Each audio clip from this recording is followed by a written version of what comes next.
The blood hits the pavement first. 3 drops. Dark red, almost black under the Arizona sun. Then the boy. Danny Cross, 16 years old, falls in slow motion. His body shields the little girl beneath him. The sound comes last 3 gunshots. Bang, bang, bang. Desert Springs, Arizona, June 17th, 2024, 11:47 in the morning.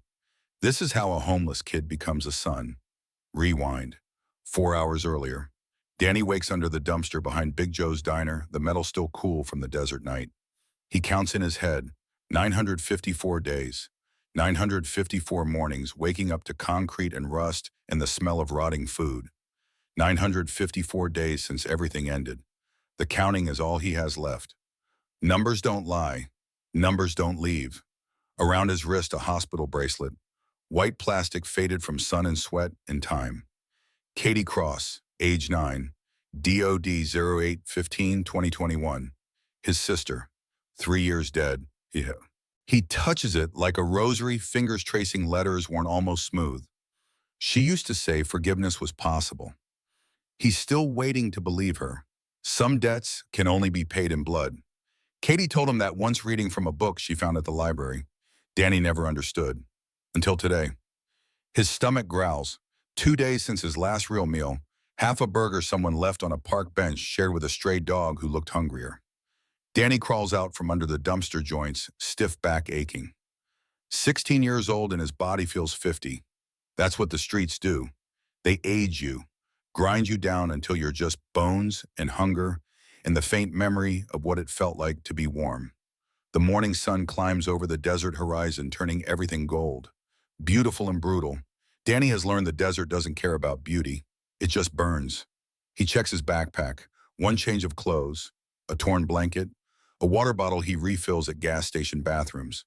The photo of Katie and their mother back when things were good. Back when addiction was just a word in health class, not the thing that killed their mom and scattered their family like dust. Cut to Iron Brotherhood MC Clubhouse. Marcus Reeves, 62 years old, stands in the garage, bay hands black with motor oil. The scar bisecting his left eyebrow catches the light. Shrapnel from a Huey crash, Vietnam, 1971. The kind of souvenir that aches when storms roll in. He's teaching his daughter to change motorcycle oil, her small hands mimicking his movements. Sophie Reeves, 8 years old, wears her dead mother's dog tags. They clink softly against her chest as she leans over the engine. Marine Corporal Jessica Reeves, KIA, Iraq, 2016. Sophie never met her mother, born 3 weeks after the roadside bomb. But she knows her through stories, through the dog tags Marcus gave her on her 5th birthday, through the way he touches the framed photo on the mantle every morning before coffee. Marcus watches Sophie work, pride swelling in his chest. She has Jessica's focus, that same intensity that made his wife an exceptional Marine and an even better mother for the 3 weeks she got to be one. The war took her, but it gave him Sophie, and Sophie is everything. The center, the reason he still gets up at 0500 every morning, the reason he still believes in something beyond the nightmares. Sophie looks up, motor oil on her cheek. Daddy, why do you always check your 6? The question lands like a punch. Old habits. War teaches you everyone you love can disappear in a second. One moment your gunner is laughing about his girl back home. Next moment he's screaming, pinned under twisted metal, enemy closing in. Marcus blinks away the memory. Old habit, baby girl, from the war. Vietnam. Yeah, a long time ago. Were you scared? Marcus considers lying, but Jessica made him promise in one of her last letters home. Tell our daughter the truth, always, even when it hurts. Every day. But I had brothers, your Uncle Tank, Uncle Preacher. We kept each other alive. Sophie nods, processing. Like how you and the Brotherhood keep each other safe now. Smart kid, and too smart sometimes. Exactly like that. The garage smells like motor oil and coffee and old leather. The smell of safety, of home, of the 43 years Marcus has spent learning that family isn't just blood. It's the people who show up, who stand beside you when the world goes dark, who carry you 8 miles through enemy territory when your leg is shattered and you can't walk, who sit with you at 3 in the morning when the nightmares won't stop and the pills don't work, and you need someone to remind you that you made it home. Desert Springs, Arizona, population 28,000. Used to be 50 before the mine closed and the jobs dried up. Now it's just a town people leave. But Marcus doesn't leave. Can't leave. This is where he buried Jessica, where Sophie took her first steps, where the Iron Brotherhood MC built something that matters. 23 members, 12 Vietnam vets, 6 Desert Storm/Iraq, 3 Afghanistan, 2 civilians who earned respect through action, not words. President Marcus Hawk Reeves, 62, 1st Cavalry Division, Distinguished Service Cross, Purple Heart, 3 tours, came home in 73 with scars inside and out. Found peace in motorcycles and brotherhood and the understanding that some wars never really end. They just change location. Vice President Jackson Tank Rodriguez, 58, 6'4", 270 pounds of muscle and ink. Marine Corps, Desert Storm. The kind of man who looks like violence but speaks like poetry. 3 daughters, 7 grandkids. Rides a 1986 Harley he rebuilt with his bare hands. Road Captain Sarah Doc Chen, 60. Former Army medic, Vietnam 71 to 72. Silver hair and a long ponytail. Steady hands that have stitched more wounds than she can count. Never married. Says the Brotherhood is family enough. Marcus knows she owes him something, some debt from Saigon she never talks about. But that's her story to tell. Sergeant at Arms Tommy Preacher Washington, 64. Former military chaplain. Iraq and Afghanistan. Black man with white hair and a voice that could calm storms or start them. Carries a Bible and a Glock. Says God and self-defense aren't mutually exclusive. Lost his son in Kandahar. Found purpose in keeping other people's children safe. Brotherhood means nobody gets left behind. Not in Da Nang, not in Fallujah, not here. The motto is stitched on every vest tattooed on arms and backs. It's the code, the law. The thing that separates them from gangs and clubs that use brotherhood as an excuse for crime. The Iron Brotherhood protects, serves, honors. Marcus wipes his hands on a rag, watches Sophie concentrate on threading a bolt. Jessica would be proud. Hell, Jessica is proud. He feels it sometimes in the quiet moments. Like she's watching. Like she approves.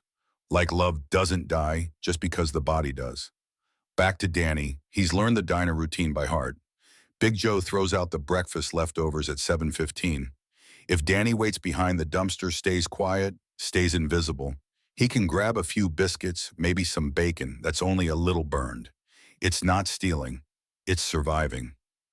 There's a difference. At least that's what he tells himself. He hears voices. A family leaving the diner. Father, mother, daughter. The daughter is maybe 9, laughing about something, carrying a stuffed bear. Danny watches from the shadows. Watches the way the father ruffles her hair. The way the mother holds her hand. The way they move together like a unit, like a thing that makes sense. His chest tightens. Katie used to hold his hand like that. Trusted him to keep her safe. He failed. The family walks to their car. The girl drops something. A bracelet, silver with a star charm. She doesn't notice, too busy chattering about pancakes. Danny steps forward, picks up the bracelet. Wants to call out or return it. But his voice catches. They're already in the car. Already driving away. He's left holding the bracelet, feeling its weight. Small things matter. Small losses add up. He pockets the bracelet. Tells himself he'll return it if he sees them again. Knows he probably won't. Desert Springs is the kind of town where people pass through but don't stay. Where strangers remain strangers. Where a homeless kid is invisible unless he's being told to move along. The morning stretches. Danny walks. No destination. Just movement. Movement means survival. Stay still too long and the cops notice. The shopkeepers notice. The good citizens with their concerned faces and their complete unwillingness to actually help. He's learned to read people. 3 years on the streets teaches you who's dangerous, who's kind, who'll call the cops, who'll slip you $1 and pretend they didn't. Near the Iron Brotherhood clubhouse, Danny pauses. He's walked past this place 100 times, drawn to it somehow, maybe because the motorcycles gleam like hope, maybe because the men who work on them look like they belong to something bigger than themselves. He envies that, the belonging, the purpose, the way they move like soldiers, organized and sure. A puppy runs past, some kind of mutt, brown and white, trailing a leash. Behind it a girl, small, 8 maybe, wearing dog tags that bounce as she runs. Sophie Reeves, though Danny doesn't know her name yet, doesn't know she's about to change everything. Mr. Pickles, stop! Her voice is high, worried. The puppy thinks it's a game, keeps running, straight toward the street. Danny sees it before anyone else does. The 18-wheeler hauling west, 50 miles an hour. The puppy leash tangled, can't change direction. The girl still chasing, doesn't see the truck, only sees her dog. Time slows. Danny's body moves before his brain catches up. 3 years of hunger make him fast. Desperation makes him reckless. He sprints, legs burning, lungs screaming, hits the puppy sideways, grabs it, rolls. The truck's horn blares. Air brakes scream. The truck misses him by maybe 6 inches, close enough to feel the wind, close enough to smell diesel and death. He lands hard. Fault tears his elbow. Fresh blood. But the puppy is okay, squirming in his arms, scared but whole. Danny's hands shake. Adrenaline crashes through him like a wave.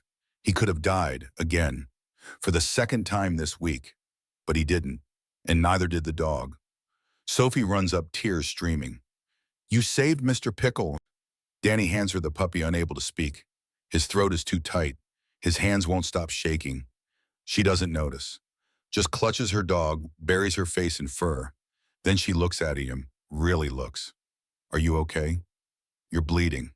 His elbow, road rash skin scraped raw, red and angry. I'm fine. No, you're not. She sets the puppy down, digs in her pink backpack, pulls out a lunchbox covered in dinosaurs, opens it. Inside, next to a half-eaten sandwich, a small first aid kit, Band-Aids with cartoon dinosaurs. She peels one open, surprisingly gentle for a kid. My mama was a Marine. Her voice is matter-of-fact as she applies the Band-Aid to his elbow. She said courage is being scared but doing it anyway. You were scared. I saw your face, but you did it anyway. Danny's vision blurs. Katie used to say that, exactly that, word for word, like the universe is playing tricks, like the past won't stay buried. My sister used to say that too. Where is she? Dead. Sophie's hand still. I'm sorry, my mama's dead too. They look at each other, 2 kids carrying loss-like backpacks, heavy and constant and impossible to set down. What's your name? Sophie asks. Danny. I'm Sophie, that's Mr. Pickles. She points to the puppy now safely on leash. Thank you for saving him. If he died, I'd have nobody. The words hit harder than the pavement. Nobody. Danny knows that word, lives it every day. He touches Katie's bracelet through his sleeve. You're welcome. Where do you live? The question is innocent, curious, but it cuts deep. Around. Sophie frowns, processing. Smart enough to read between words. Do you need food? We have extra. Daddy always makes too much. Pride wars with hunger. Hunger wins. That's okay. It's not charity. You saved Mr. Pickles. That means you earned it. Daddy says people should pay their debts. Before Danny can respond, a voice calls out, deep authority. Sophie. Marcus Reeves stands in the clubhouse doorway. 6'2", broad shoulders, wearing a black vest with Iron Brotherhood patches. He looks dangerous. Looks like someone Danny should avoid. But Sophie lights up. Daddy, this is Danny. He saved Mr. Pickles from a truck. Marcus walks over. Slow, assessing, combat vet eyes that miss nothing.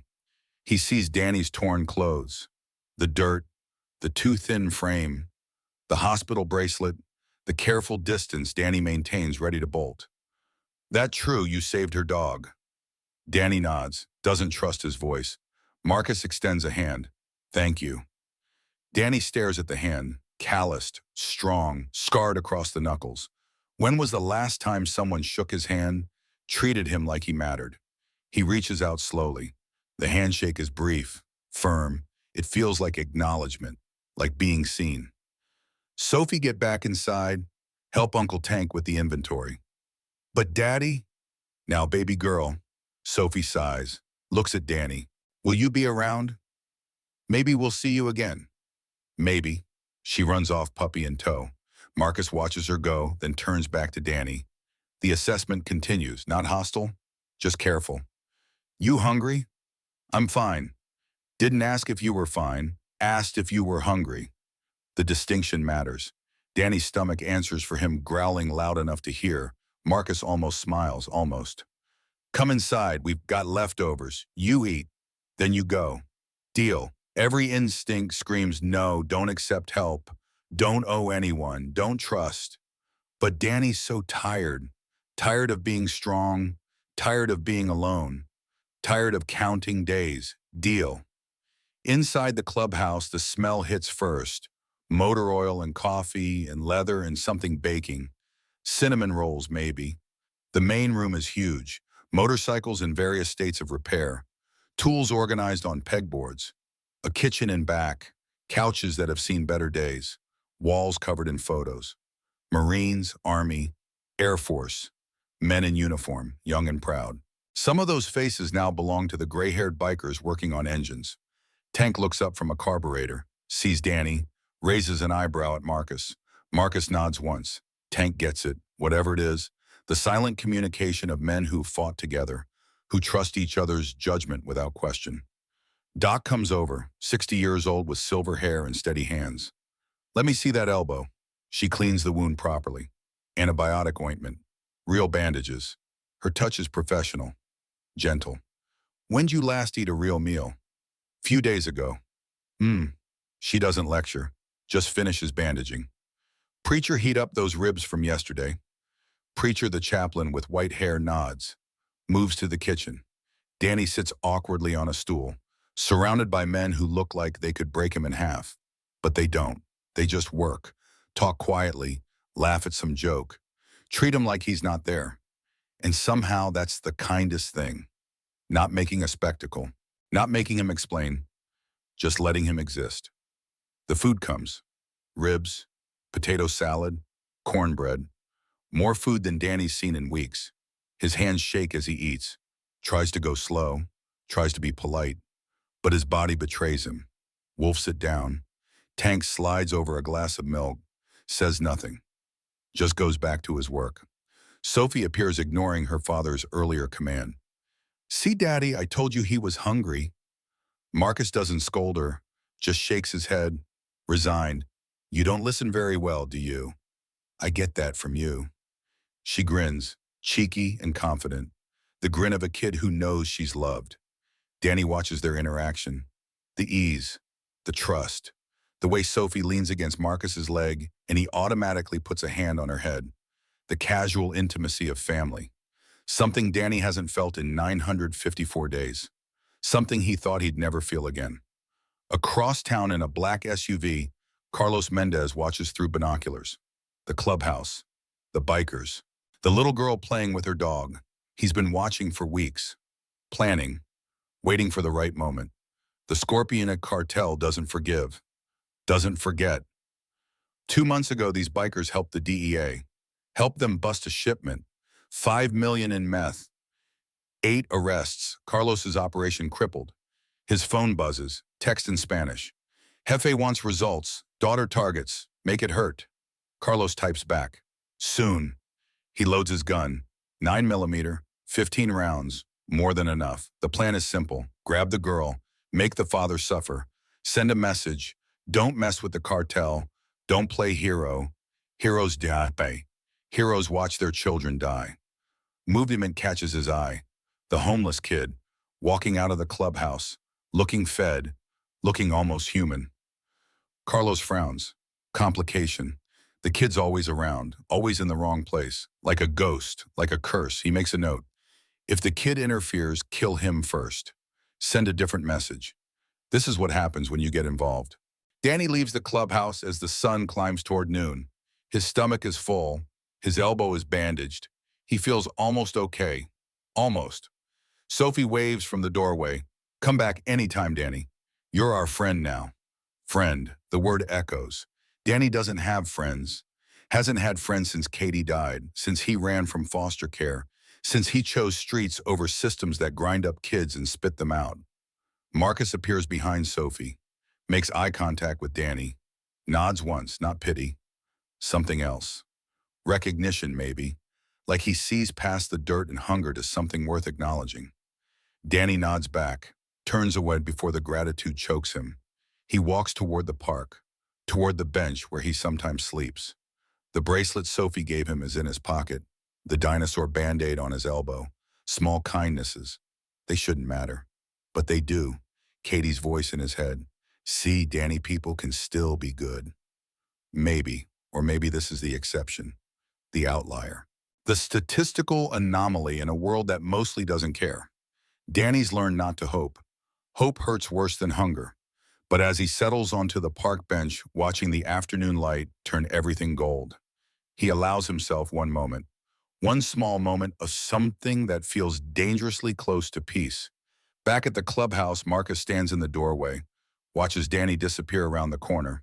Tank joins him. Kid's been sleeping rough for a while. Tank's voice is low, observation, not judgment. Yeah, reminds me of someone. Marcus knows who, himself. 40 years ago, fresh back from Vietnam, no quais d'oab, no home, nothing but nightmares and a government that sent him to hell and forgot to bring him home. Tank and the Brotherhood saved him, gave him purpose, gave him family. He saved Sophie twice today. Marcus's voice is quiet, thinking. Once from the truck, once from that drunk driver that swerved past. Kid didn't hesitate, just acted. Instinct. Warriors recognize warriors. He's 16. So you were 19 in Ia Drang, Ahidinang. I was 20 in Kisan. Age doesn't mean anything when it comes to character. Marcus touches the scar above his eye, old habit. Sophie asked me earlier why I always check my 6. What did you tell her? The truth. War teaches you everyone you love can disappear in a second. Tank is quiet. Both men know this truth too well. Know the names of brothers who didn't make it home. Know the weight of dog tags that belong to the dead. Keep an eye on the kid. Marcus's tone makes it an order. Something about him, can't explain it, but I want to know he's okay. You going soft in your old age, Hawk? Probably. They stand there, 2 old warriors, watching the street, checking their 6, always, because the war taught them that safety is an illusion, that threats come from unexpected angles, that the only way to survive is constant vigilance and brothers who have your back. Across town, Carlos Mendez makes a phone call. Tomorrow, 1100 hours, the girl will be outside. We take her then. And if the kid interferes, Carlos chambers around, then we take them both. The sun sets over Desert Springs, golden hour turning everything beautiful before the darkness comes. Danny falls asleep on the park bench, clutching Katie's bracelet, dreaming of puppy dogs and little girls who still believe in heroes. Sophie sleeps safe in her room, dog tags around her neck. Mr. Pickles at her feet. Marcus lies awake listening to the silence, checking windows, unable to shake the feeling that something's coming. And in the black SUV, Carlos Mendez watches the clubhouse, waiting, planning. Revenge is a patient hunter. Tomorrow everything changes. Tomorrow the Scorpion cartel makes its move. Tomorrow 3 bullets will decide who lives, who dies, and what it means to pay a debt in blood. The night is quiet. The desert is cold. And Danny Cross, homeless kid with nothing left to lose, has no idea that in 12 hours, he'll become a hero. Or that heroes bleed just like everyone else. Morning breaks different. Danny wakes to Sophie's face inches from her breath fogging in the dawn cold. She's crouched beside the park bench, Mr. Pickles wagging beside her. I knew you'd be here. Matter of fact, no judgment. Daddy said maybe you'd want breakfast before school starts. He's making pancakes. Danny sits up. Every joint protests. Sleeping on benches ages you in ways concrete never does. School. I go at 8:30, but you could come eat first, then go wherever you go. The invitation is simple, pure, the way only 8-year-olds can be before the world teaches them suspicion. Danny should say no, should maintain distance, should remember that getting close to people means watching them leave. But his stomach growls and Sophie's already walking, assuming he'll follow. The clubhouse kitchen smells like butter and maple syrup. Marcus stands at the griddle, spatula in hand, looking completely wrong in a way that feels completely right. Combat veteran making pancakes for his daughter. The contradiction doesn't seem to bother him. Sit, not a request. Danny sits. Marcus slides a plate across the counter.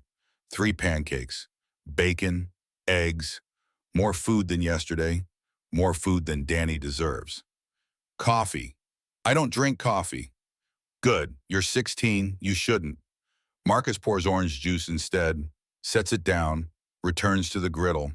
The ease of it, the routine, like feeding homeless kids is something he does every Tuesday. Sophie chatters between bites. School project, math test, Mr. Pickle's learning to sit, normal kid things. Things Danny hasn't thought about in years. Education stopped mattering when survival started. You can't conjugate verbs when you're hungry. Can't solve for X when X is where your next meal comes from. Tank enters, massive in the doorway, sees Danny, crosses to the coffee pot, pours a cup, sits 2 stools down, says nothing, just exists. Comfortable silence, the kind Danny forgot existed, where quiet isn't threatening, just space between people who don't need constant noise. Doc arrives next, checks Danny's elbow without asking permission, peels back the bandage. Healing clean, you're lucky. Infection would have been bad. I've had worse. Her eyes meet his, sharp, knowing. I'm sure you have. She doesn't elaborate, doesn't probe, just rewraps the wound with fresh gauze. Professional, efficient, the hands of someone who's seen too much damage to be shocked by more. Preacher is last, enters with a Bible under one arm, newspaper under the other, nods to Danny. Morning, son. The word son lands strange. Danny has no father. Had one once. Before the drugs, before the abandonment, before Ray Mitchell decided being a parent was too hard and being absent was easier. 3 years of silence. 3 years of wondering if his father ever thinks about him. Probably not. Marcus flips pancakes. Sophie bus comes in 20 minutes. Get your backpack. She bolts. Energy that Danny envies. How does she have that? That lightness, that joy, her mother's dead. Same as Katie. But somehow Sophie carries it different. Like loss shaped her, but didn't break her. Danny wants to know that secret. Wants to learn how to exist without the constant weight. You got a place to stay. Marcus doesn't look at Danny, focuses on the griddle. Easier to talk about hard things when you're not making eye contact. Around. That's not an answer. It's the only one I got. Marcus flips another pancake. Perfect golden brown. There's a youth shelter on Maple Street, run by a woman named Patricia. Good people. She doesn't ask questions, doesn't call cops, just gives kids a bed and a chance. Danny's been to shelters, knows the rules, the curfews, the theft, the way older kids prey on younger ones. The way staff mean well but can't be everywhere. Katie died in a shelter. Fever spiking, Danny out looking for medicine. By the time he got back, she was gone. Cold. The system failed her. Failed them both. He won't go back. I'm good where I am. Marcus finally looks at him, really looks. The combat vet assessment, reading body language, micro expressions, the truth beneath words. You're not good, but you're surviving. There's a difference. The observation cuts clean. True, Danny survives, that's all. Existing isn't living. It's just not dying. There's a gap there, a chasm. He fell into it 954 days ago and hasn't climbed out. Sophie returns, backpack on, dog tags clinking. Ready, Daddy. Marcus rinses his plate. Tank, you got the bike show this weekend. Yeah, Phoenix chapter's hosting. Should pull 200 bikes easy. Doc, you working Friday. Morning shift, off by 3. The casual coordination. The family structure. Everyone knowing their role, their place. Danny watches it like studying a foreign language, trying to understand grammar he's forgotten. Sophie hugs Danny before leaving. Quick, unexpected. See you later, friend. Then she's gone, out the door with Marcus, heading to school, normal life, the kind Danny used to have, the kind that feels impossible now. Tank stands. Kid, you need work. We got engines need cleaning. Cash. Under the table. Nothing illegal. Just labor. The offer hangs. Danny processes. Work means connection. Connection means vulnerability. Vulnerability means pain when it ends. And it always ends. People leave, die, disappear. Better to stay alone. Safer. But his mouth says, okay. Tank nods. Start now, Bay 3. Degreasers in the cabinet. Don't drink it. The work is simple. Mindless. Spray. Scrub. Repeat. The engines gleam under his hands. 3 hours pass. Tank checks his progress. Grunts approval. Hands him $40. Real money. The first honest money Danny's made in years. Tomorrow, same time, if you want. Danny pockets the cash. Okay. He should leave. Should take the money and run. That's the smart play. But something keeps him there. Maybe hunger. Maybe something else. Something that feels like the edges of belonging. Dangerous. Stupid. But possible. Doc finds him in the bathroom, washing his hands, scrubbing grease from under his nails. She leans against the doorframe, studying him. You remind me of someone. Danny doesn't answer. Me, 50 years ago, Saigon, 1972. I was 22, Army medic, field hospital. I saw things. Her voice goes distant, remembering. One night VC overran our position. I was trapped, wounded, no way out. And then this kid couldn't have been more than 19 comes charging through mortar fire. Carries me 2 miles, under fire the whole way. Danny looks at her. She's looking past him, through walls, through time. That kid was Marcus. He saved my life. I owe him everything. She refocuses, sees Danny again. He sees something in you.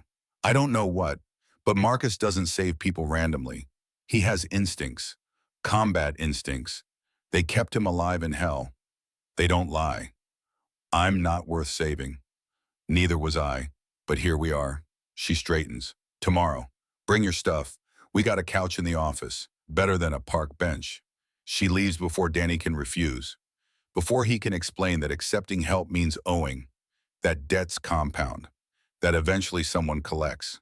Better to stay free, stay unattached, stay alone. But the idea of a couch, of not waking up frozen, of maybe sleeping through one night without jerking awake at every sound, the temptation is real.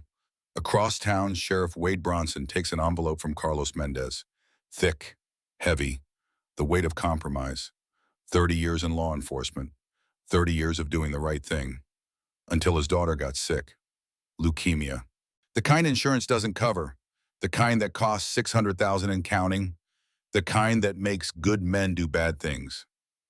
The girl, tomorrow, 1100 hours. She'll be outside the clubhouse. Carlos's voice is flat, transactional. This is business, nothing personal, just cartel economics. You hurt us, we hurt you. Wade fingers the envelope. 20,000, enough for another round of treatment, enough to buy his daughter another month, another week, another day. What's one biker's kid against his own child? The math is simple, brutal, but simple. And if things go wrong, Carlos smiles, no humor, just teeth.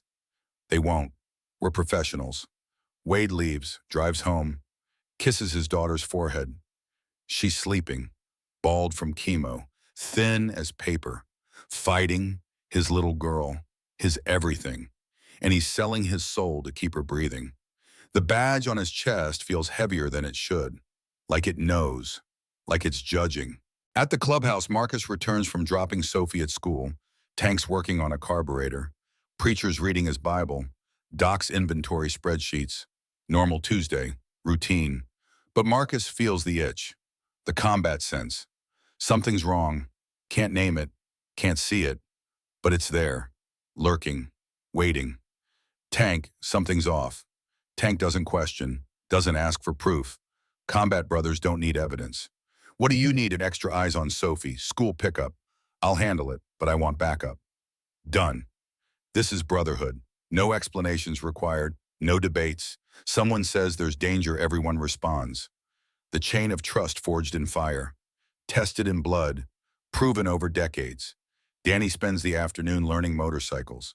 Tank teaches, patient, clear, how engines breathe, how parts connect, how something broken becomes whole with the right tools and enough patience. The metaphor isn't lost on Danny, but he doesn't voice it, just listens, learns, absorbs. Sophie's teacher, Elena Torres, sits in her classroom after students leave, stares at her phone, at the text message, at the threat hidden in 15 words. Your son walks home alone Thursdays. It would be unfortunate if something happened. Her son, Miguel, 16, wheelchair-bound since the car accident 5 years ago, vulnerable, dependent, the thing she'd die to protect. And now Carlos Mendez knows this, uses this, weaponizes her love. The second message is instructions. The Reeves girl, school schedule, drop-off times, pick-up locations, send by tonight or Miguel has an accident tomorrow. Elena's hands shake. She's a teacher. She protects children, all children. But when it's your child, morality becomes negotiable. Ethics become fluid. Right and wrong blur into survival. She types, sends Sophie's schedule, hates herself, but loves Miguel more. Some choices aren't choices. They're just different versions of losing. Sunset, Danny returns to the park bench. $40 in his pocket, full stomach, clean hands. Almost feels human. Almost. Katie's bracelet catches the light. He touches it. Ritual, reminder, penance. A voice. Hey, kid. Danny looks up. Marcus, standing there, hands in pockets. Not threatening, just present. You don't have to sleep here. I know. But you will anyway. Yeah. Marcus sits on the bench, not too close, respecting space. I did 2 tours in Vietnam, saw things, did things, came home and couldn't sleep in beds. Too soft, too safe, felt wrong, like I didn't deserve it. So I slept on floors, stayed uncomfortable, punished myself for surviving when others didn't. Danny listens, doesn't speak. Took me 10 years to figure out that surviving wasn't a sin, that guilt doesn't honor the dead, that the best way to remember them is to live, really live, not just exist. What changed, Jessica? Sophie's mom. She told me I had a choice. Keep drowning in the past or swim toward the future. Couldn't do both. Marcus stares at the sunset. She died 8 years ago, and I had to choose again. Drown or swim. For Sophie, I chose swim. The parallel is obvious. Danny hears it. Katie died. Danny's been drowning. But unlike Marcus, Danny has no Sophie. No reason to swim, no future worth reaching. Kid, I don't know your story, don't need to. But I know you saved my daughter twice. That matters. That's a debt I can't repay. So I'm offering something else, a chance, work, couch, food, no strings, no expectations. Just a hand up when you're ready to grab it. Why? Because someone did it for me, and brotherhood means paying it forward. Marcus stands, drops something on the bench, key. Office couch, door code is Sophie's birthday, March 15th, 315. Your choice. He walks away, leaves Danny holding a key, holding possibility, holding something more dangerous than hunger. Hope. Night falls. Danny lies on the bench, key in his hand, thinking, calculating. Risk versus reward, safety versus solitude. The known misery of streets versus unknown variables of acceptance. 3 a.m. He gets up, walks to the clubhouse, punches in 315. The door unlocks. Inside darkness. Silence. But not the hostile kind. The peaceful kind. He finds the office, finds the couch, lies down. Soft. Too soft. Wrong. But his body doesn't care. Exhaustion wins. Sleep comes fast, deep. For the first time in 954 days, Danny sleeps through the night without waking. Without nightmares. Without checking exits. Morning. Sophie's voice. Daddy, Danny's here. He used the key. Danny jerks awake. Disoriented. Marcus in the doorway. Not angry, just knowing. Figured you might. Breakfast in 10. The routine repeats. Pancakes. Coffee for adults. Juice for kids. Brotherhood arriving. Work beginning. The pattern of normal life. Danny moves through it like a ghost. Present but not quite believing. This can't last. Good things don't last. People leave. Dijkburn. Boat for now, for this moment, for this morning, he allows himself the fiction, the pretend, the maybe. 10:30. Sophie's playing outside with Mr. Pickles. Supervised. Safe. Except she's not. Because across the street, Carlos Mendez watches. Waits. 30 minutes until 1100 hours. Until the plan executes. Until revenge is served. His phone buzzes. Photo. Miguel Torres in his wheelchair, outside his school, alone. The implied threat. Elena did her job, sent the schedule. Now Carlos keeps his word. Miguel stays safe. Sophie doesn't. Danny's cleaning an engine. Tank's teaching him carburetor adjustment. Normal mechanic work. Except Danny glances out the window, sees the black SUV, sees it's been there before. Pattern recognition. Street survival skill. That vehicle shouldn't be there. Wasn't there yesterday, is there now, wrong. Tank, that SUV, you know it. Tank looks, frowns, combat instincts activating. No. How long's it been there? 20 minutes. Driver hasn't moved. Tank's already walking, pulling his phone, calling Marcus. Hawk, black SUV, watching Sophie. Get out here. Everything accelerates. Marcus bursts from the office. Tommy appears from the back. Doc from inventory. The Brotherhood mobilizes. Trained response. No panic, just action.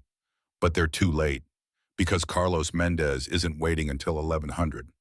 Circumstances changed. The homeless kid saw him. Time to move. Now van screeches up. Side door opens. Two men jump out. Ski masks, guns, professional, fast. Sophie's 20 feet from the clubhouse door, 20 feet that might as well be miles. She sees them. Freezes. Child instinct, prey response. Mr. Pickles barks, senses danger. Sophie screams, "Daddy!" Danny moves, doesn't think, just moves. Out the door, sprint. All out, legs pumping. 3 years of running from cops makes him fast. 3 years of desperation makes him reckless. He hits the first man like a linebacker. They go down, hard. Gun skitters away. Second man grabs Sophie. She fights, bites, kicks. Her mother's daughter. Marine blood, but she's 8 and he's 200 pounds. Math is brutal. Danny's up. Charges again. Gets pistol whipped. Vision explodes. Stars. Blood. But he doesn't stop. Grabs Sophie's arm. Pulls. Run. The men aren't here for Danny, just Sophie. But Danny's interference changes calculations. Carlos watches from the SUV, curses, radios. Take them both. Marcus and Tank burst out, 50 feet away, running. But Marcus is 62. Tank is 58. They're fast for old men. Not fast enough. Sophie tears free, runs toward her father, hope in her eyes. Safety 30 feet away. Almost there. Almost. Carlos raises his gun. 9mm. Not aimed at Sophie. Aimed past her. At Danny. Warning shot. Message. Get down or die. Danny doesn't get down. Steps between Carlos and Sophie. Human shield. Katie's voice in his head. Some debts can only be paid in blood. 3 gunshots. Bang, bang, bang.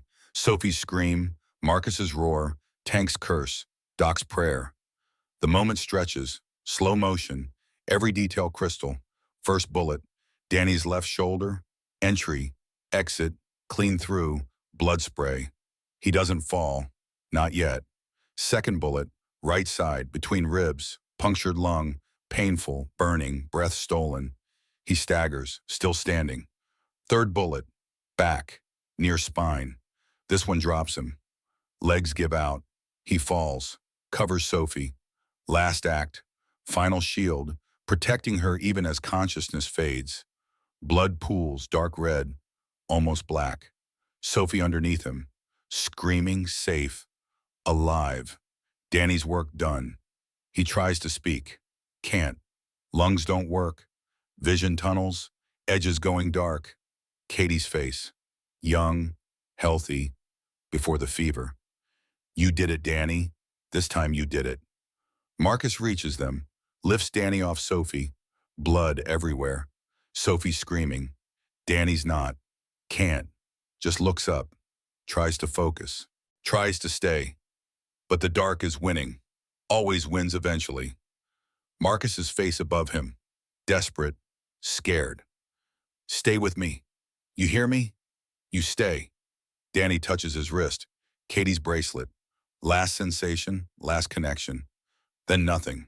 Darkness, release. Maybe peace, finally. Marcus catches him, holds him. 3 bullets, same as the war, same as 100 firefights. But this time it's not a soldier. It's a kid, 16 years old, who threw himself into gunfire for a girl he barely knew, who paid the ultimate debt without being asked. Tank's already on the phone. Officer down, lie, but it'll get ambulances faster. Shots fired, child involved. Get everyone here now. Doc's at Danny's side. Combat medic training. Pressure on wounds. Checking pulse. Weak but there. He's alive. Barely. We need trauma surgeons. Multiple GSWs. Lungs collapsed. He's coding. Sophie's pulled away. Safe, whole, untouched. But marked forever. She'll remember this. The boy who died for her. The blood. The sacrifice. Some things you don't forget. Some debts can never be repaid. Sirens, screaming, chaos. The cartel van peels out. Carlos escapes. For now. But the Brotherhood knows his face, knows his name, knows where he lives, what he loves. Revenge will come. Just not today. Today is about saving Danny Cross, about refusing to let sacrifice be suicide. Ambulance arrives, paramedics swarm.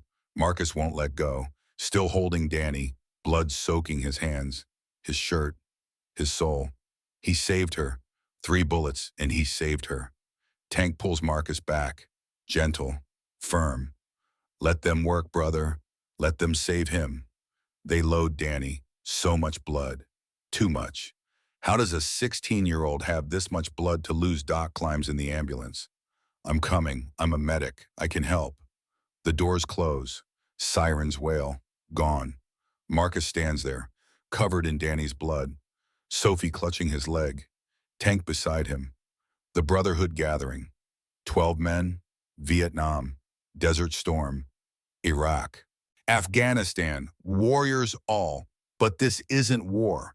This is something else. Something worse, because war has rules. War has enemies. This is just evil, random. Targeting innocents. We find them. Marcus's voice is cold. Command voice. Officer voice. The voice that led men through hell and brought them home. Every chapter, every brother. We find them and we end this. Tank nods. Already texting, already mobilizing. Within minutes, 230 motorcycles will converge on Desert Springs. The Brotherhood doesn't forgive. Doesn't forget. And right now, the Scorpion cartel just became hunted. But first, Danny, the kid who became a hero, who paid in blood for a debt no one asked him to pay, who proved that courage isn't about size or strength. It's about choice. The choice to stand, to shield, to sacrifice. Sophie looks up at Marcus, tears streaming, blood on her shirt. Danny's blood. Daddy, is he going to die? Oi. Marcus can't answer, doesn't know. Has seen too many men die to lie about odds. Instead, he kneels, holds her, lets her cry. Because sometimes there are no words, no comfort, just presence, just holding on while the world breaks. And in the ambulance racing toward Desert Springs Medical Center, Danny Cross's heart beats weak, flutters, struggles, fighting, because somewhere deep beneath trauma and blood loss and the seductive darkness, he hears Katie, hears her voice. Not yet, Danny. You are not done yet. Desert Springs Medical Center, day C8. Danny's fever spikes at 3 a.m., 104 degrees.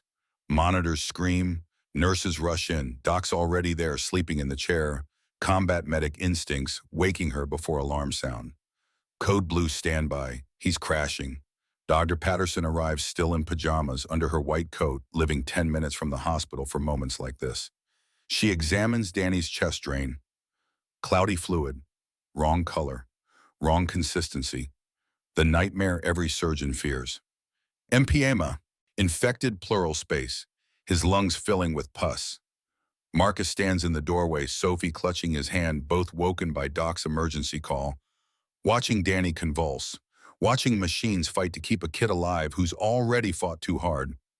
This isn't fair. Saving Sophie should have been enough, one miracle, but the universe demands payment in installments. Surgery, again, now. Patterson's already moving team assembling. We drain the infection or it spreads to his heart.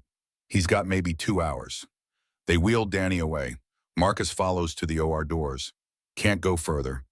Stands there as they disappear through double doors marked authorized personnel only. Stands there because standing is all he has left. That and prayer. And Marcus hasn't prayed since Jessica's casket lowered into Arizona dirt. Sophie tugs his hand. Daddy, is Danny going to die?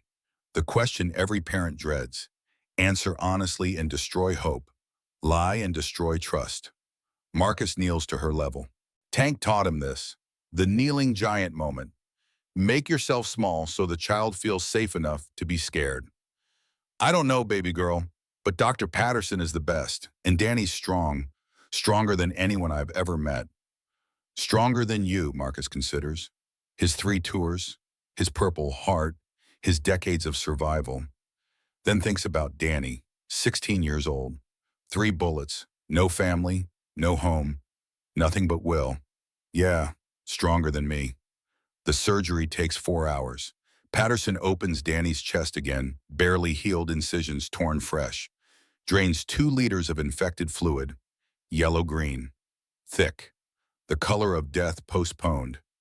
She irrigates with antibiotics, leaves drains in place, closes carefully knowing she might have to open him again. In recovery, Danny flatlines. First time.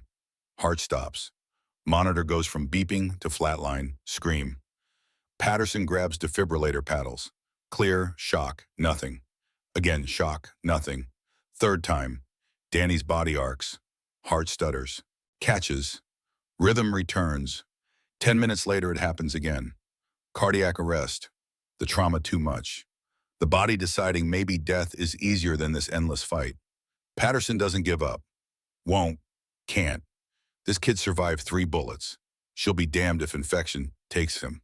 Come on, Danny. Sophie needs you. Marcus needs you. Come back. Shock, shock, shock.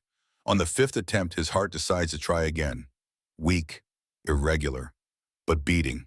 Patterson emerges at dawn, exhausted, hollow. He's alive, barely.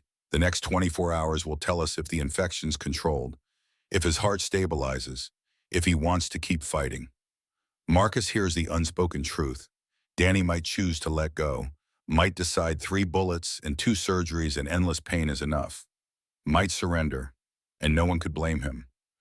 But Marcus doesn't know Danny Cross, doesn't know that surrender isn't in his vocabulary. That 954 days on streets taught him one thing: you survive or you die, and dying is quitting, and Danny doesn't quit. Day 9, Danny wakes, fever broken, heart steady, infection controlled. The universe decided he gets to stay. Patterson checks his vitals, shakes her head in wonder. Kid, you've got more lives than a cat. Danny's voice is sandpaper. How many lives do cats have? 9. Then I'm out. First joke, first sign the human underneath trauma is still there. Doc laughs, relief making her giddy. You're going to make it, kid. I can feel it. But Danny feels something else. Dread. Because surviving means consequences, means systems activate, means social services and foster care and the machinery that failed him before grinding to life again. Better to die on the streets than trapped in the system. At least streets are honest about being cruel. His fear materializes that afternoon. Patricia Huang from Child Services, mid-40s, kind eyes. Exhausted demeanor of someone fighting bureaucracy daily. She sits beside Danny's bed, clipboard ready. Danny, I'm Patricia. I need to ask you some questions. Standard procedure. Where are your parents? Mom's dead, Dad's gone. Gone how? 3 years, just left. Don't know where. Patricia makes notes. Danny recognizes the look. Seen it before. The assessment, the categorization, foster care or group home or juvenile facility. Kid with no parents becomes a case number, a statistic, a problem to solve. You've been homeless how long? 954 days. The precision startles her. You counted, had nothing else to count. Patricia's professionalism cracks slightly. She's seen thousands of cases, but something about this kid, this specific kid, who counted days like prison sentences, who took bullets for strangers, who survived on nothing but will. Mr. Reeves wants to foster you, eventually adopt. You know this. He mentioned it. How do you feel about that? Danny doesn't answer, doesn't know how to explain that accepting means owing. Owing means vulnerability. Vulnerability means pain when it ends. And it always ends. People leave, die, disappear. Better to leave first, control the inevitable. I'm fine on my own. You almost died, twice. But I didn't. Patricia leans forward, drops the clipboard, stops being caseworker, starts being human. Danny, I've done this job 17 years. I've seen kids slip through cracks, seen systems fail, seen good people and bad people and everything between. Marcus Reeves, he's good people. Best I've seen. You saying yes won't make you weak. It'll make you smart. What if he changes his mind? There it is, the fear underneath, the real reason. Not pride, terror, a terror that hope is only, that family is temporary, that attachment is just prolonged abandonment. Then he's an idiot, but he won't. I've interviewed him, his daughter, the Brotherhood. They all say the same thing. Your family, period. Danny wants to believe, desperately. But belief requires faith, and faith requires evidence, and evidence keeps pointing toward disappointment. Can I think about it? You can, but Danny, don't think too long. Sometimes the best things in life require jumping before you're ready. She leaves. Danny stares at ceiling tiles, counts them, 47. Something to count that isn't days of homelessness, that isn't heartbeats until the next disaster. That's just neutral, safe, meaningless. Sophie visits after school, climbs into his bed despite nurse protests, shows him her math homework, gold star, A+. I told Mrs. Torres about you, about how you saved me. She cried. Then she said thank you. Elena Torres, the teacher. Danny barely remembers her, just another adult in a world of adults who usually don't see homeless kids. But she saw him enough to cry, enough to feel gratitude. The concept is foreign. She wants to meet you, says she owes you. She doesn't owe me anything. That's what Daddy says too, about people who thank him for Vietnam. He says you don't do the right thing for payment. You do it because it's right. Sophie traces Danny's IV line, gentle, curious. Are you going to live with us? Please say yes. I've always wanted a brother. I don't know how to be a brother. Neither do I. We'll learn together.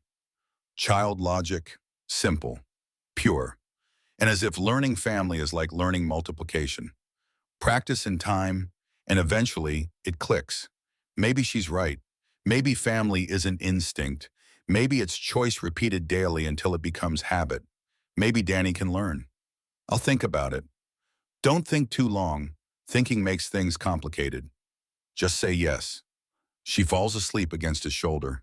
Small, trusting. Danny lies still, terrified to move, terrified to wake her, terrified of this feeling blooming in his chest. Protectiveness, purpose, something worth staying alive for. Marcus retrieves Sophie at sunset, sees Danny's face, sees the fear and hope warring, recognizes it. Wore that same expression when Tank found him 40 years ago, homeless vet sleeping under bridges, offered a place in the Brotherhood. You don't have to decide now. Take your time. Everyone keeps saying that, but I feel a clock ticking. That's just life, son. Always ticking. Question is whether you spend it alone or with people who care. Day 12, Danny's transferred to regular ward. No more ICU, no more critical, just recovering. Physical therapy starts. Learning to breathe deep without screaming. Learning to walk without falling. Learning to trust his body won't betray him. Doc supervises. Patient. Firm. Former Army medic who's seen worse and knows pain is temporary, but quitting is permanent. 5 more steps. Come on. I can't. You took 3 bullets and lived.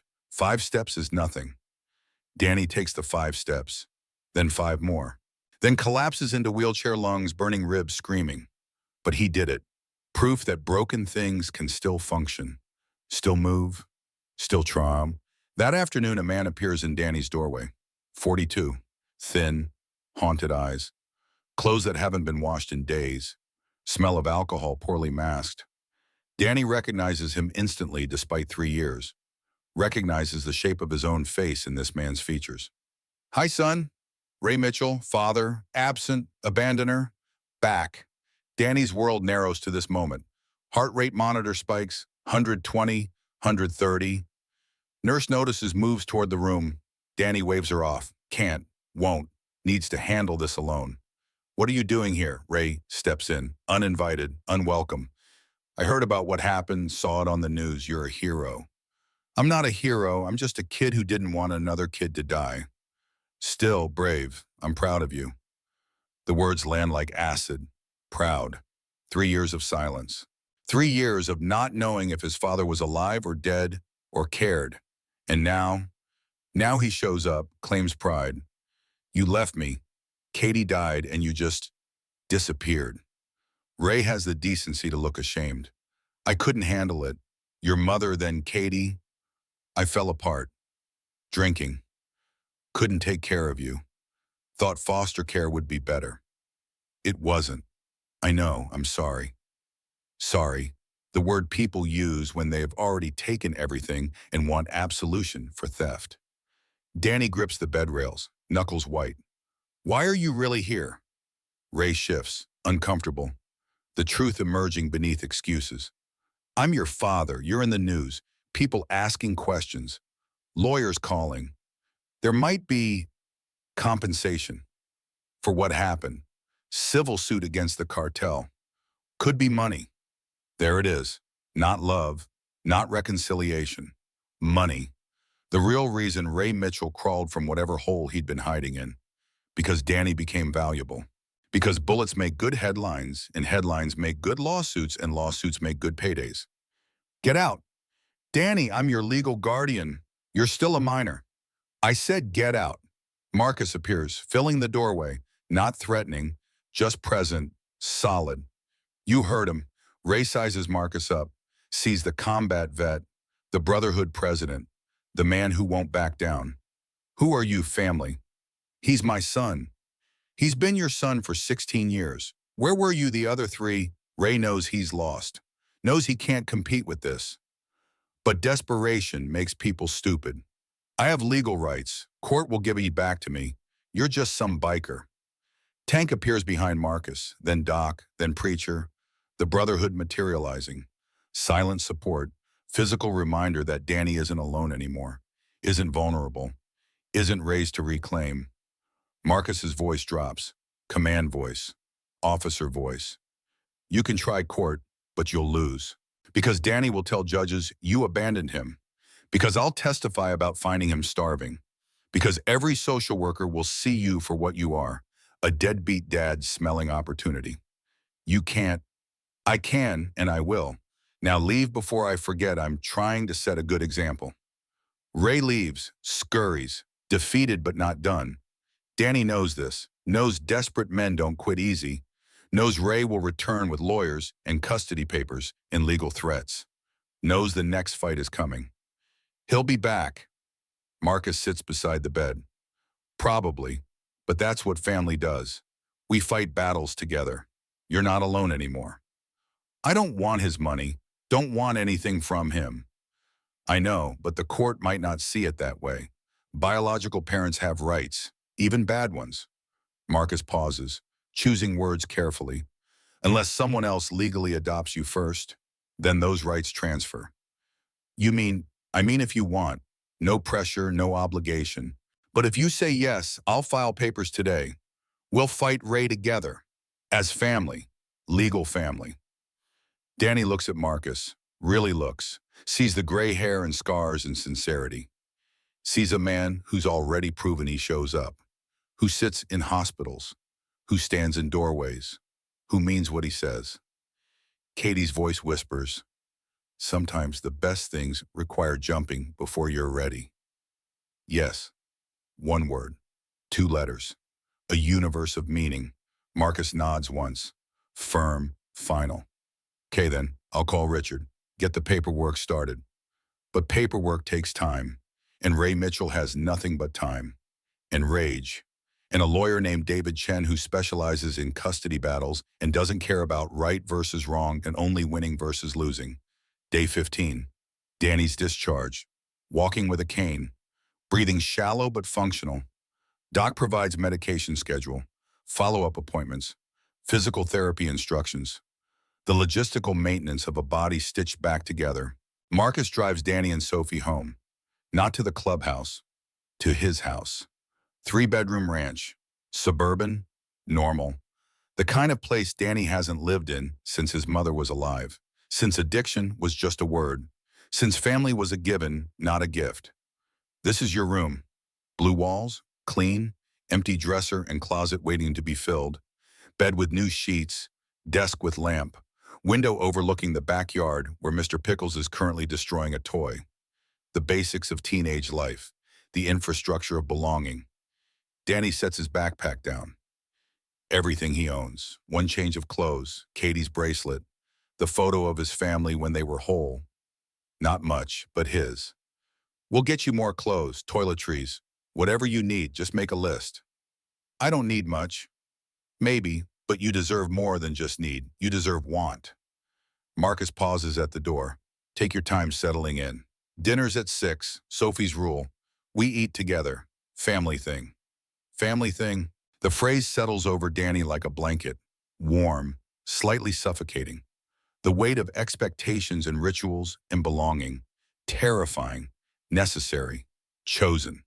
That night, sitting at an actual dinner table with actual plates and actual people, Danny forgets how to eat like a human.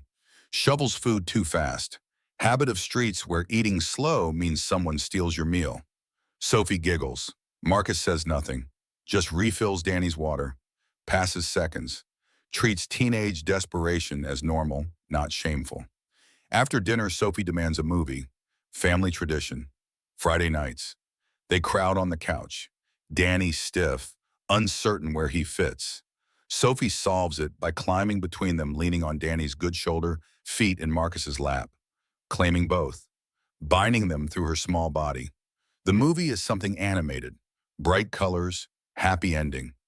Danny doesn't absorb plot, just absorbs this, the casual intimacy of people choosing proximity, choosing togetherness, choosing him. Halfway through, Sophie falls asleep, mouth open, slight snore. Marcus carefully lifts her, carries her to bed. Returns to find Danny still on couch. Lost. You okay? I don't know how to do this. Do what? Be part of something. Not survive, just be. Marcus sits, thinks. After Vietnam, I spent 2 years trying to figure that out. Combat made sense, orders, objectives, clear enemies. But peace was harder.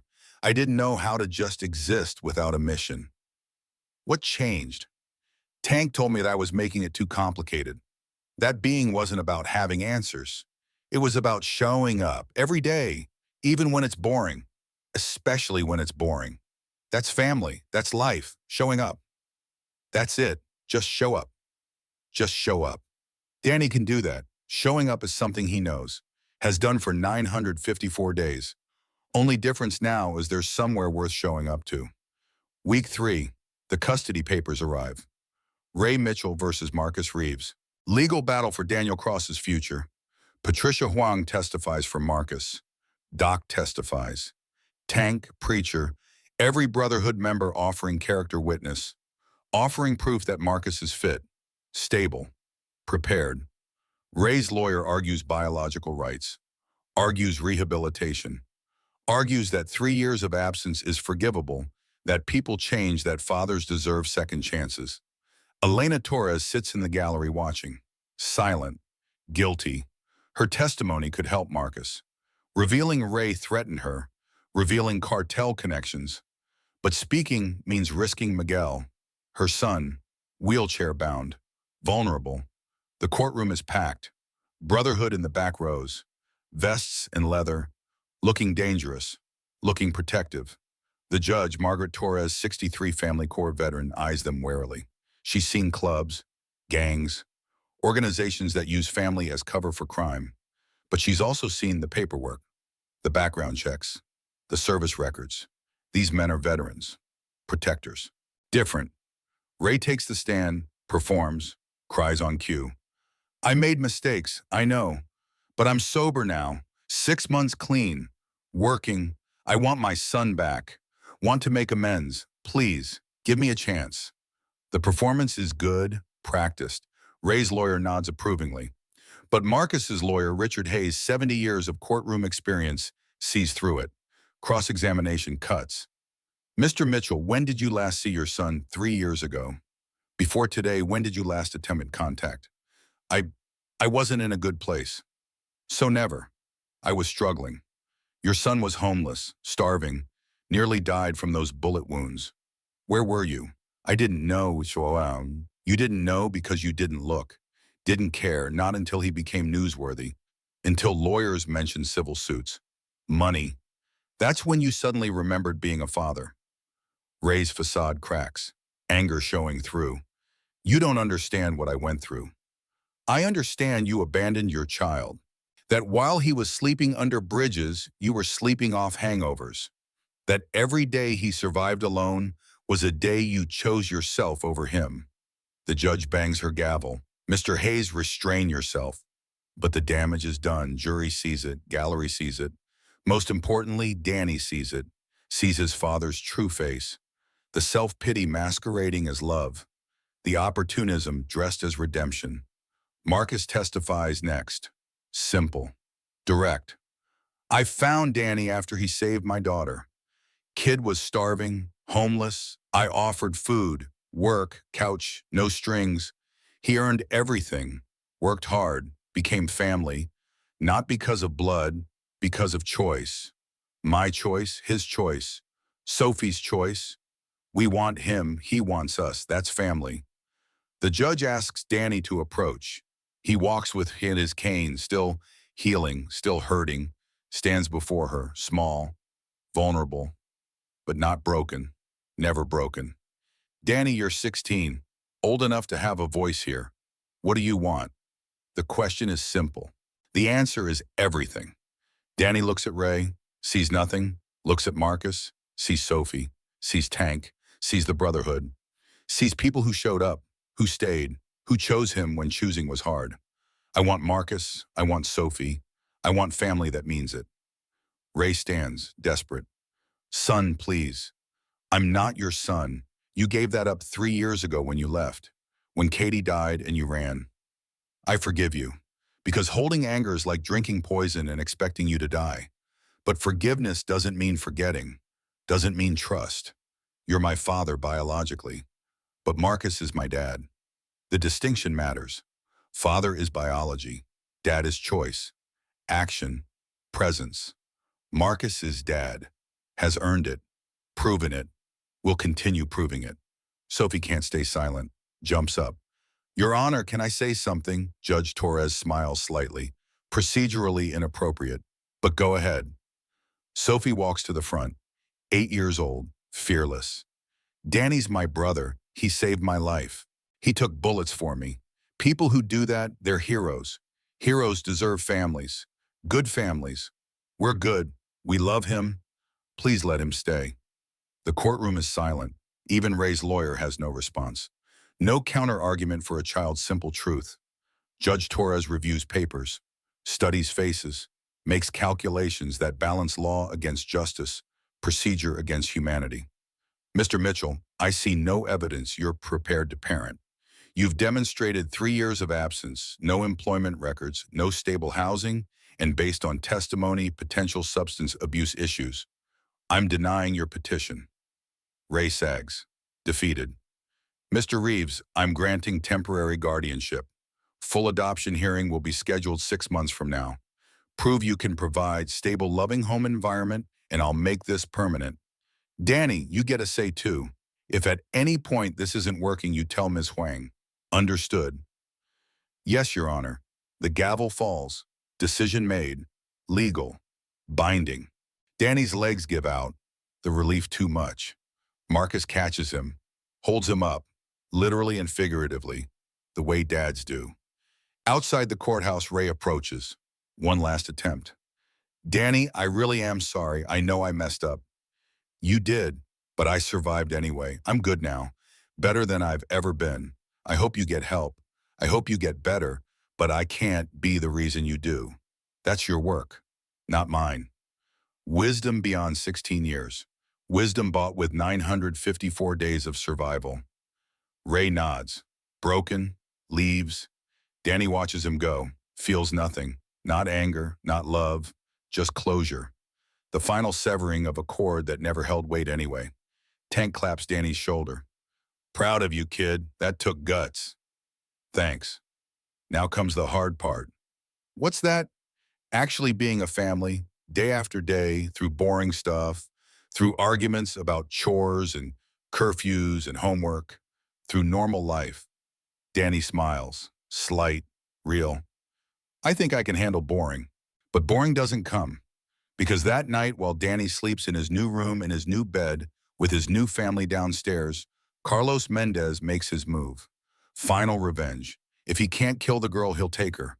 Make the biker suffer. Make him choose. His daughter or his new son. Let him live with that choice forever. The plan is simple. Carlos knows Marcus's schedule, knows Danny's still weak, knows Sophie's routine. School drop-off. 7:45 a.m.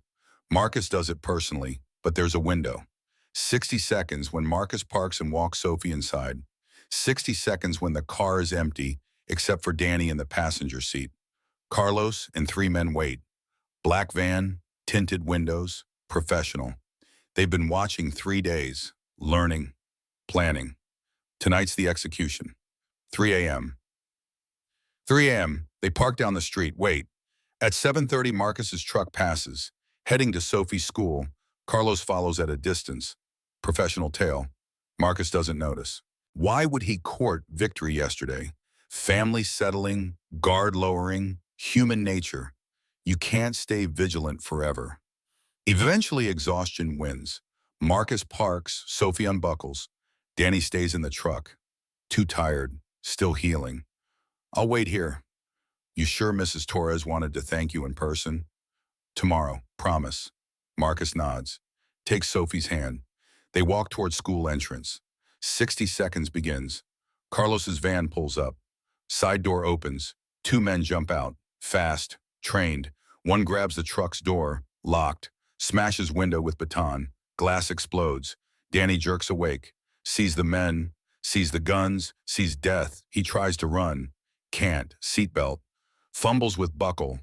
Too slow. Hands grab him. Yank him through broken window. He screams, Marcus! Marcus spins, 50 feet away.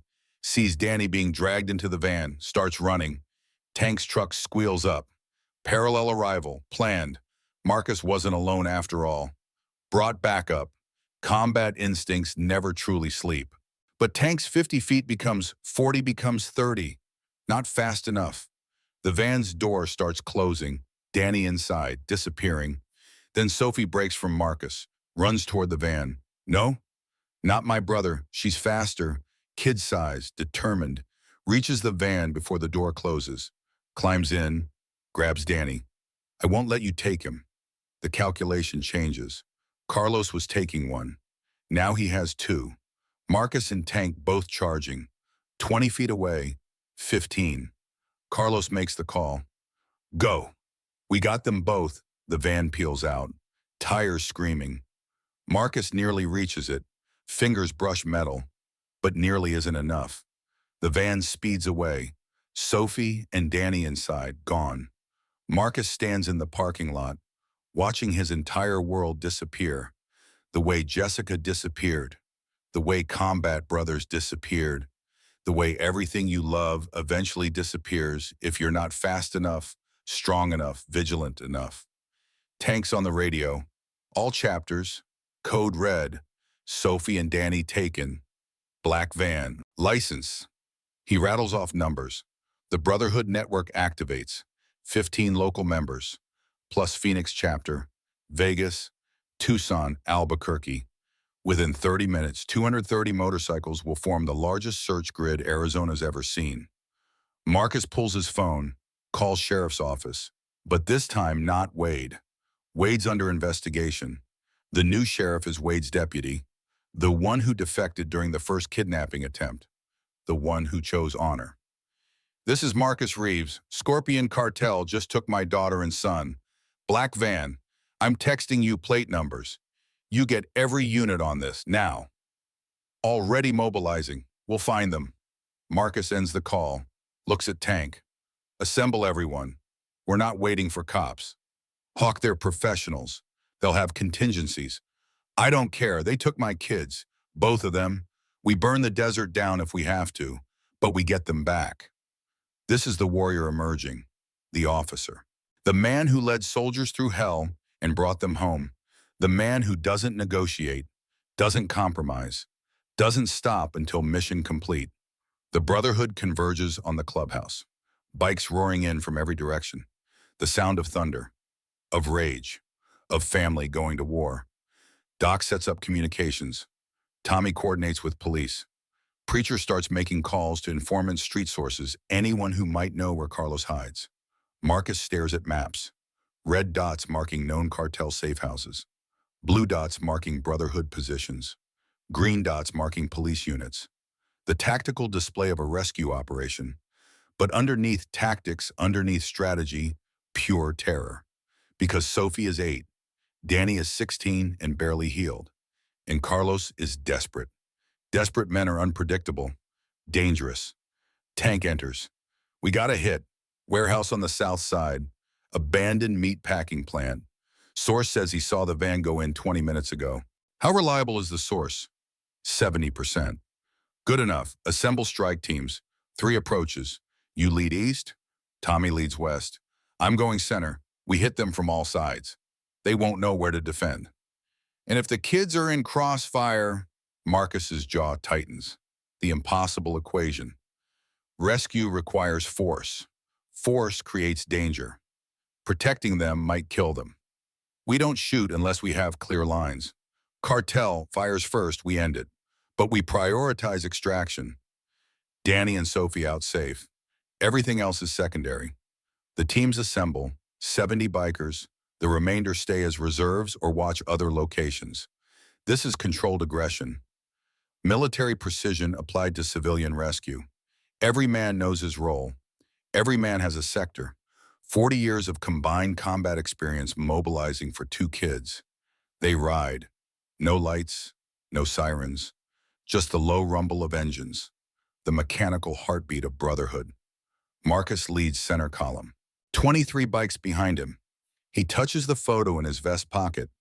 Jessica, Sophie, his family. Now Danny too. Family means you don't stop. Ever. For any reason. You bring them home or you die trying. The warehouse looms. Abandoned industrial complex. Chain link fence cut open years ago. Windows broken. Loading docks empty. The perfect place to hide. The perfect place to spring traps. Inside, Sophie and Danny sit back to back, hands zip-tied, duct tape over the mouths. Carlos paces, frustrated.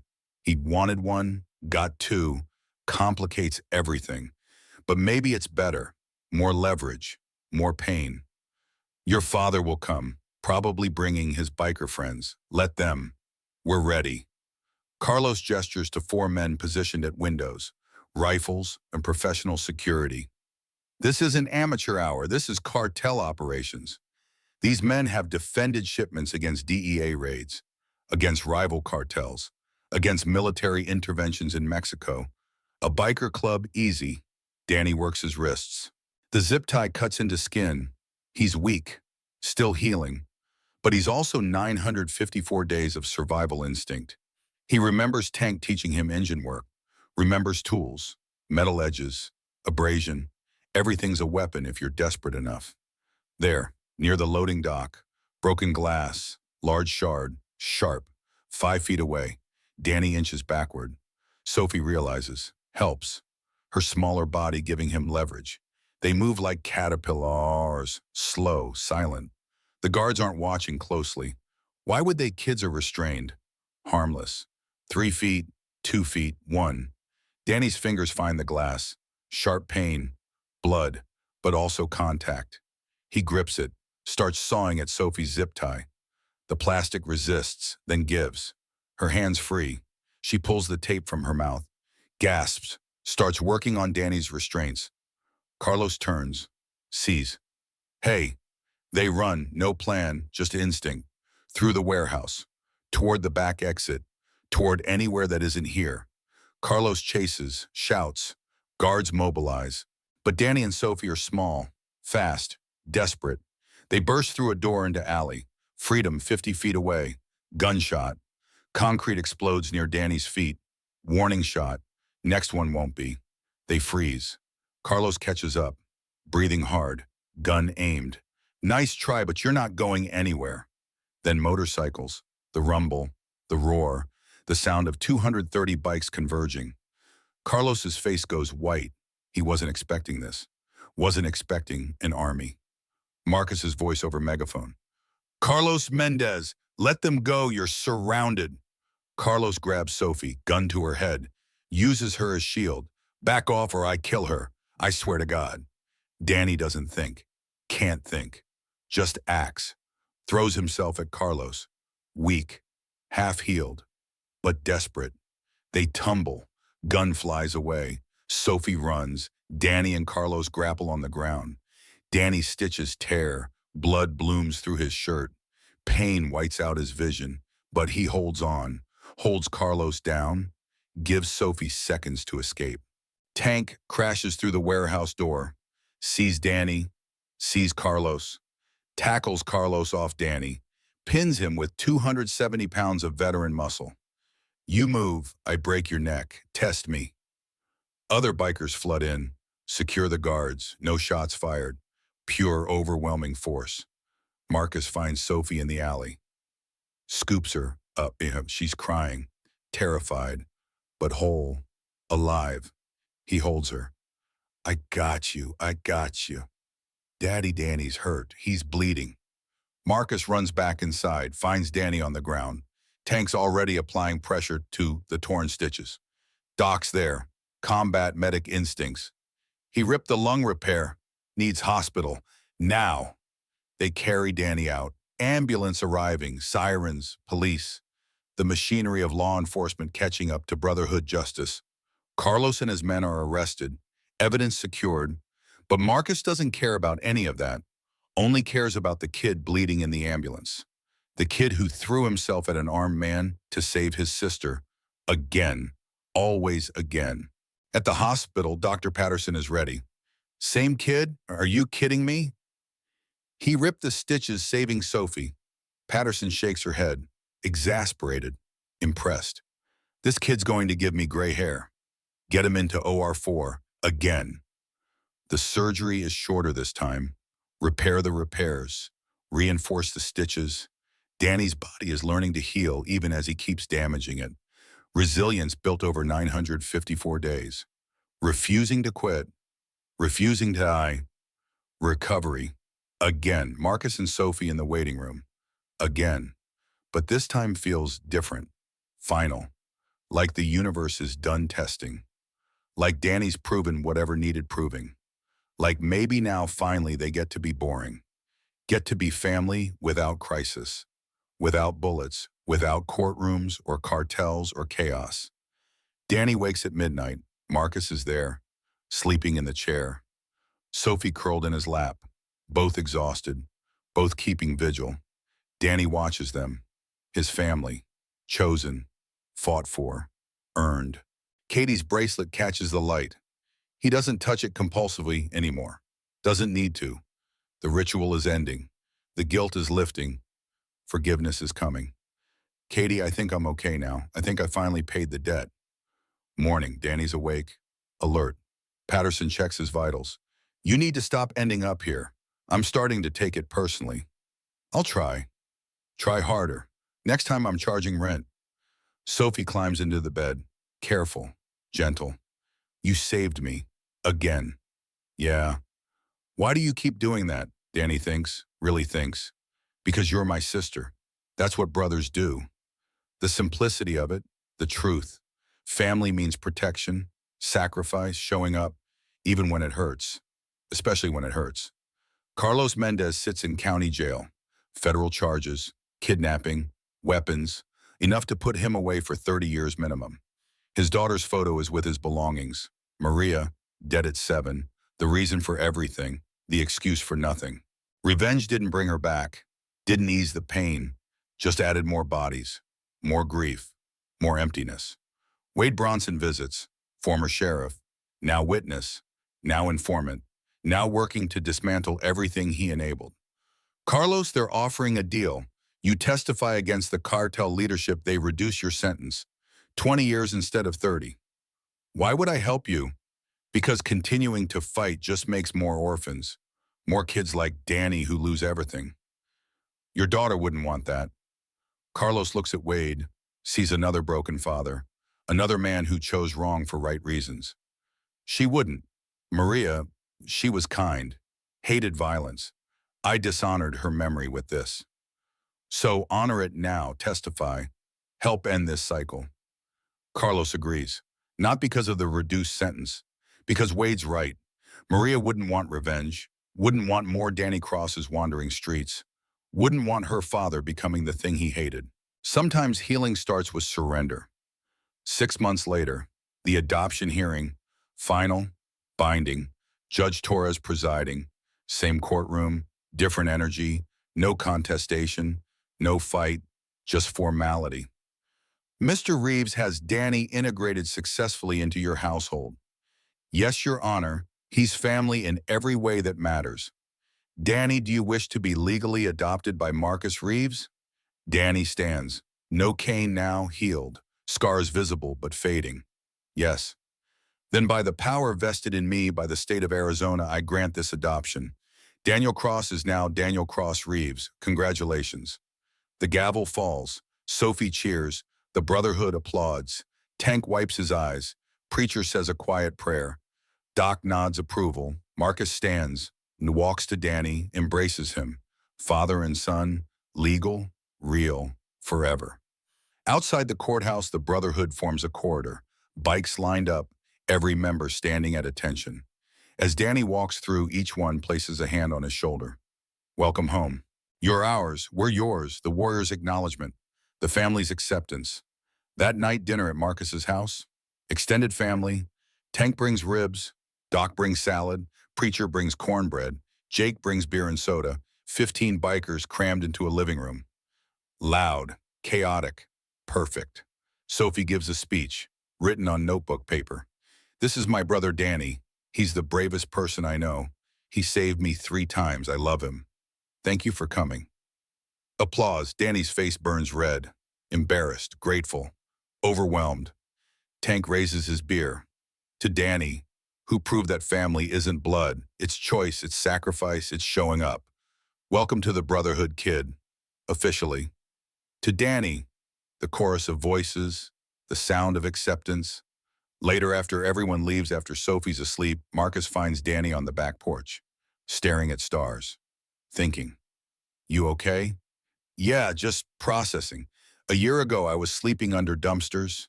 Now I have a sister, a family. Feels like a dream." It's not. It's real. It's work.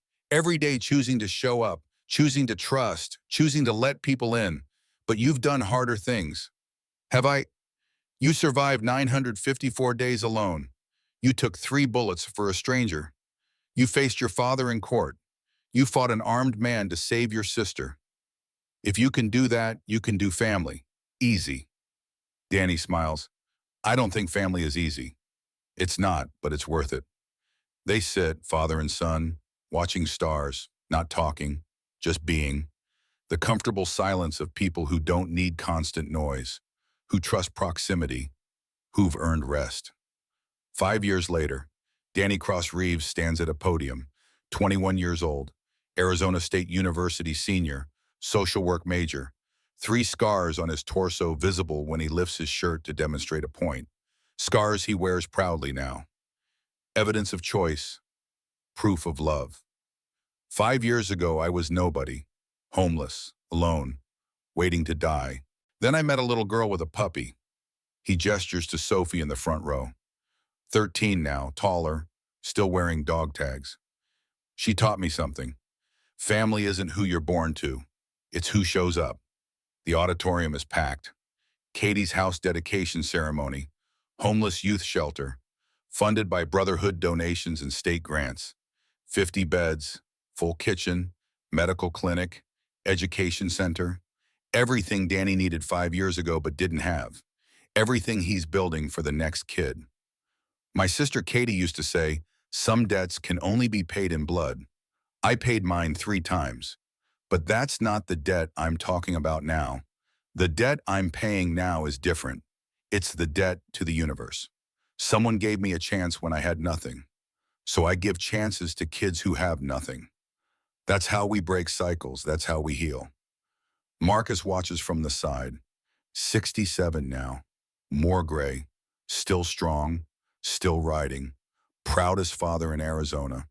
Sophie beside him. Both wearing matching Katie's house t-shirts. Both understanding that sometimes families are built, not born. Tank Doc Preacher. The Brotherhood. 70 bikers in the audience. Supporting. Celebrating. This is what they do. Build families. Break cycles. Prove that warriors can be more than violence. Can be builders. Protectors. Fathers. Danny finishes his speech. Katie's house opens tomorrow. If you know a kid who needs help, send them here. We don't judge, don't require paperwork. Don't turn anyone away. We just show up every day. That's family. That's brotherhood. That's what Katie would have wanted. Applause, standing ovation. Danny steps down, hugs Sophie, hugs Marcus. Tears in all 3 sets of eyes. Happy tears, relief tears. We made it tears. Outside the ribbon cutting. Sophie gets the honor. Giant scissors, red ribbon. I declare Katie's house officially open. The ribbon falls, doors open. First residents arrive. 6 kids, ages 12 to 17. Homeless, scared, hopeful. Danny greets each one personally. Welcome home, you're safe now, we've got you. One kid, 16, looks like Danny 5 years ago. Thin, haunted, defensive. Why are you helping us? Because someone helped me. Now I'm passing it on. What's the catch? No catch. Just show up. Try, that's all we ask. The kid doesn't believe him yet, but he will. They all will, because Katie's house doesn't just provide beds. It provides the thing Danny needed most. Proof that the world isn't only cruel, that people can choose kindness, that family is possible even after everything's been lost. That night, Marcus, Danny, and Sophie sit on the back porch. Same porch as 5 years ago. Stars same. Conversation different. Katie would be proud. Marcus's voice is soft. I hope so. I think about her every day. Not with guilt anymore. Just gratitude. She taught me how to love, how to sacrifice, how to forgive. Sophie leans against Danny. Tell me a story about her. Sure, Danny tells one. Happy memory. Katie at 9. Reading books. Dreaming big. Being a kid before sickness stole everything. Sophie listens, learning about the aunt she never met, the girl who shaped her brother, the ghost who blesses them still. At Katie's house, the 6 residents settle into their first night in beds. Real beds, clean sheets, safety. One kid cries, relief overwhelming. Another stares at the ceiling, afraid to believe. Another sleeps immediately. Exhaustion winning. But all of them feel it. The shift, the possibility, the first step toward healing. Danny Cross Reeves, formerly homeless, formerly nobody, formerly waiting to die, is now someone who matters. Someone who builds instead of breaks. Someone who proves that survival isn't the end goal. Thriving is. Helping others thrive is. He carries Katie's bracelet in his pocket now, not on his wrist. The ritual ended, the compulsion gone, but he keeps it close. Reminder, touchstone, promise. Some debts paid in blood, others paid in life, in choices, in showing up. The Iron Brotherhood continues, protecting, serving, Building 230 members across Arizona now. All veterans, all warriors, all choosing to be more than their wars, choosing to be family for kids who need it, choosing to show up. Marcus rides until 72. Then his body says enough. He passes the president patch to tank, becomes advisor, grandfather, elder statesman, watches Sophie graduate high school, college, become a pediatric nurse, watches Danny build Katie's house into a network, 15 locations, 500 beds, thousands of kids helped. The story doesn't end, it multiplies. Every kid who passes through Katie's house carries the lesson forward. Family is choice. Sacrifice is love. Showing up is everything. They build their own families, help their own kids, pass the blessing on. Sophie Reeves at 30 tells her own daughter about Uncle Danny, about the boy who took bullets to save her, about courage looking like sacrifice, about family transcending blood. The story becomes legend. Legend becomes truth. Truth becomes foundation. And somewhere in whatever comes after, Katie Cross watches, sees her brother thriving, sees the shelter bearing her name, sees hundreds of kids given chances she never got, sees the debt paid not in blood, but in life, in love, in legacy. Some debts can only be paid in blood, but some debts are paid in something more valuable, paid in choices that ripple across decades, paid in families built from wreckage, paid in warriors becoming fathers, paid in homeless boys becoming heroes, paid in showing up, always, forever, until the world is different, until the cycles break, until no kid has to count days of homelessness, until family is available to everyone, until love wins. The end is also a beginning. Every ending is. Danny's story ends with him alive, healed, surrounded by family, building futures for kids like him. But those kids' stories are just starting, and they'll end with their own beginnings, their own families, their own choices to show up. This is how change happens. One person, one choice, one family at a time. Marcus chose Danny. Danny chose healing. Together, they chose to build something bigger than themselves. And that choice echoes, multiplies, transforms. The desert sun sets over Katie's house. Kids inside eating dinner, laughing, fighting over remote control, being kids, being safe, being family. Danny watches from the office window, 26 years old now, director, builder, father figure to 50 kids. His phone buzzes. Marcus.